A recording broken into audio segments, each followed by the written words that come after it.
రాష్ట్రంలో ఏ చిన్న సంఘటన జరిగినా దానికి కులం రంగో లేదా మతం రంగో లేదా పార్టీ రంగో ఈ మూడిట్లో ఏదో ఒకటి పులిమే రాజకీయ లబ్ధి పొందటానికి వైసీపీ అనునిత్యం ఎదురు చూస్తూనే ఉంటుంది. అందుకనే జగన్మోహన్ రెడ్డి ఎక్కడైనా ఎవరైనా చనిపోతే ఇది టీడీపీ వాళ్ళు చంపేశారని, లేదు ఏదన్నా లోయర్ కాస్ట్ వాళ్ళు చనిపోతే ఆ అగ్రవర్ణాలు లోయర్ కాస్ట్ ని చంపేసినాయి అని, ఇలా రకరకాలుగా చిచ్చు పెట్టి జగన్మోహన్ రెడ్డి రాజకీయ లబ్ధి పొందే ప్రయత్నం చేస్తున్నాడు. తాజాగా మనకి నెల్లూరు జిల్లా కందుకూరు నియోజకవర్గం పరిధిలోని దారణిక్కపాడులో ఒక కారుతో గుద్ది ఒక వ్యక్తిని చంపేశారు. మనందరికీ తెలిసిన విషయం ఇది. తిరుమల శెట్టి అనే వ్యక్తి ఈ ఘటనలో మృతి చెందడం జరిగింది. వాస్తవానికి చనిపోయిన వ్యక్తి కాపు సామాజిక వర్గానికి చెందిన వ్యక్తి. అలాగే ఎవరైతే కారుతో గుద్దాడో ఆ వ్యక్తి కమ్మ సామాజిక వర్గానికి చెందిన వ్యక్తి. సో కరెక్ట్ గా ఇదే అదునుగా తీసుకుని, ఎందుకంటే ఇప్పుడు పైన పార్టీ అధికారంలో అటు చంద్రబాబు గారు ఇటు పవన్ కళ్యాణ్ ఇద్దరు ఉన్నారు. ఒకళ్ళు ఒక క్యాస్ట్ అయితే ఒకళ్ళు ఒక క్యాస్ట్. సో దీన్ని అదునుగా చూసుకుని ఒక రకంగా ఏంటంటే ఇది పవన్ కళ్యాణ్ మీద విద్వేషం రెచ్చగొట్టే ప్రయత్నం. అంటే కాపు సామాజిక వర్గానికి చెందిన ఒక వ్యక్తి చనిపోతే పవన్ కళ్యాణ్ మాట్లాడలేదు. వాస్తవానికి అసలు జరిగిన విషయం ఏంటి? ఏమన్నా రాజకీయ కక్షలతో ఏమైనా కొట్టి చంపేశారా? అసలు ఏం జరిగి ఇద్దరూ ఒక గ్రామానికి చెందిన వ్యక్తులే. ఇప్పుడు ఎవరైతే చనిపోయాడని చెప్తున్న తిరుమల శెట్టి కావచ్చు, ఆ కారుతో గుద్దినటువంటి హరిశ్చంద్ర కావచ్చు, వీళ్ళిద్దరూ కూడా ఒక గ్రామానికి చెందిన వాళ్ళే, అదే గ్రామానికి చెందిన వాళ్ళే. సో అయితే వాస్తవానికి వీళ్ళు స్నేహితులు కూడా. మనకి ఆ లోకల్ నుంచి అందిన సమాచారం ప్రకారం వాస్తవానికి వీళ్ళు స్నేహితులు, ఎప్పటి నుంచో స్నేహం ఉంది. తర్వాత చిన్న చిన్న మనస్పర్ధలు వచ్చినాయి. అది ఇసుక ర్యాంపుల దగ్గర ఏదో మొత్తానికి చిన్న చిన్న విషయాల దగ్గర మనస్పర్ధలు వచ్చినాయి. తర్వాత ఒకళ్ళు కొద్దిగా విభేదించుకుంటూ వచ్చారు. నిన్న భార్య కూడా, ఎవరైతే ఆ చనిపోయిన వ్యక్తి భార్య ఉందో ఆ భార్య కూడా మాట్లాడుతూ ఇది పరువు హత్య కాదు, అలాగే దీనికి ఆ మతాలకు కులాలకు ఎటువంటి సంబంధం లేదు, చంపిన వ్యక్తి ఆల్రెడీ గత కొద్ది రోజుల నుంచి మా భర్తను చంపుతానని బెదిరిస్తూనే ఉన్నాడు. సో అప్పటికప్పుడు అది చంపింది కాదని చెప్పి దీనికి దయచేసి కులం రంగు పొలమొద్దని స్వయంగా అంత పుట్టాడు దుఃఖంలో ఉండి వాళ్ళ భార్య మాట్లాడాల్సిన పరిస్థితి. ఎందుకంటే వైసీపీ దీన్ని నీచ రాజకీయానికి వాడుకుంటుంది. వైసీపీ ఏకంగా ఒక కాపు కమ్యూనిటీ ఒక ఫేస్బుక్ పేజ్ క్రియేట్ చేసి దాని ద్వారా విష ప్రచారం చేస్తుంది. కమ్మల ఆధిపత్యంలో కాపులు అణిగిపోతున్నారు, కాపులు చనిపోతే పవన్ కళ్యాణ్ రావట్లేదు. సో ఇది పూర్తిగా కులాల మధ్య చిచ్చు పెట్టడం. వాస్తవానికి జరిగిన విషయం వేరు. వారు ఒకప్పుడు స్నేహితులు, తర్వాత చిన్న చిన్న విషయాల్లో మనస్పర్ధలు వచ్చాయి. ఇద్దరు కూడా ఒక గ్రామానికి చెందిన వ్యక్తులే. ఇది మనం చెప్పడం కాదు, ఆ గ్రామంలో ఎవరినైనా అడగండి, వాళ్ళిద్దరూ కలిసిమెలిసి ఉండేవాళ్ళో లేదో వాళ్ళే చెప్తారు. ఆ రోజుల్లో కమ్మ కోపం అనే తేడా లేకుండా కలిసి ఉన్నమాట వాస్తవం. తర్వాత చిన్న చిన్న విభేదాలు వచ్చినాయి. ఆ విభేదాలు ఎందుకు వచ్చినాయి ఏంటనేది మళ్ళీ అదంతా వేరే విషయం. బట్ ఇందులో ఎటువంటి పాలిటిక్స్ లేదు. వాళ్ళు చెప్పేది ఏంటంటే ఇసుక ర్యాంపుల దగ్గరను లేకపోతే ఇంకోటి ఏదో 1-2 వాటి దగ్గర చిన్న చిన్న విభేదాలు వచ్చి కొంచెం పెద్దవి అయింది. అయితే ఇదే చనిపోయిన వ్యక్తి గతంలో హరిశ్చంద్ర ప్రసాద్ ని బెదిరించాడని, ఆ బెదిరించడాన్ని మనసులో పెట్టుకుని ఈ వ్యక్తి కారుతో గుద్దాడనేది అక్కడ చెప్తున్నటువంటి మాట.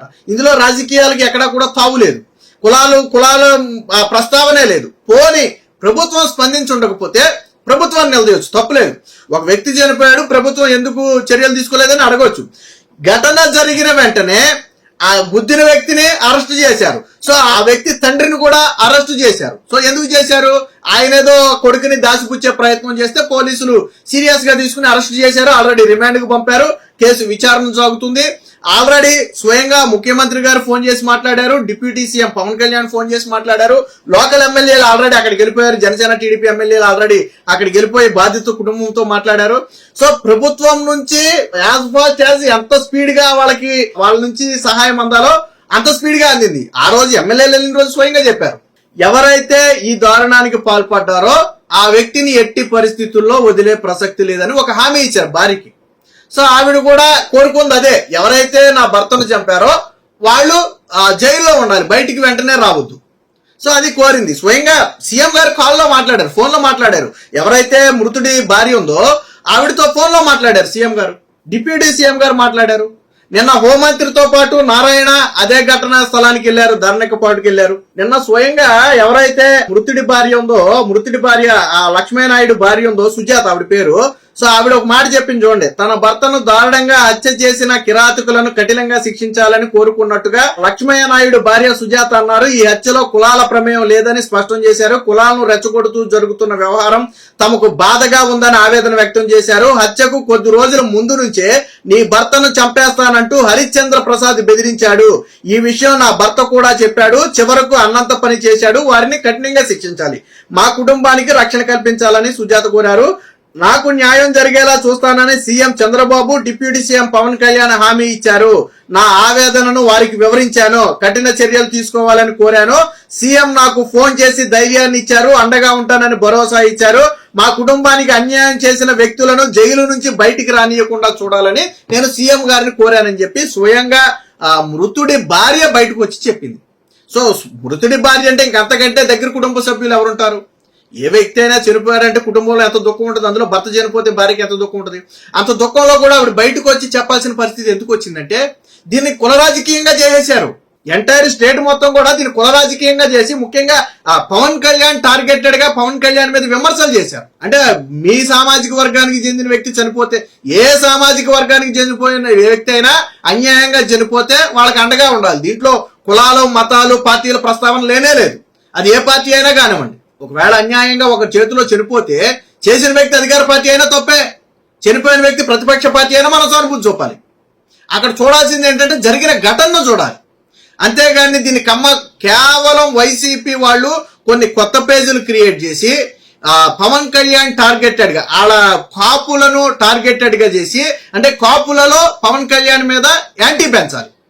అదే సమయంలో చంద్రబాబు గారి మీద కాపుల్లో యాంటీ పెంచాలి. ఎందుకని పవన్ కళ్యాణ్ మాట్లాడట్లేదు, చంద్రబాబు మాట్లాడలేదు. చంద్రబాబు ఎందుకు మాట్లాడలేదు అంటే చంపిన వ్యక్తి వాళ్ళ సామాజిక వర్గం. మరి పవన్ కళ్యాణ్ ఎందుకు మాట్లాడలేదంటే ప్రభుత్వంలో చంద్రబాబు దగ్గర ఉన్నాడు కాబట్టి మాట్లాడలేదు అని.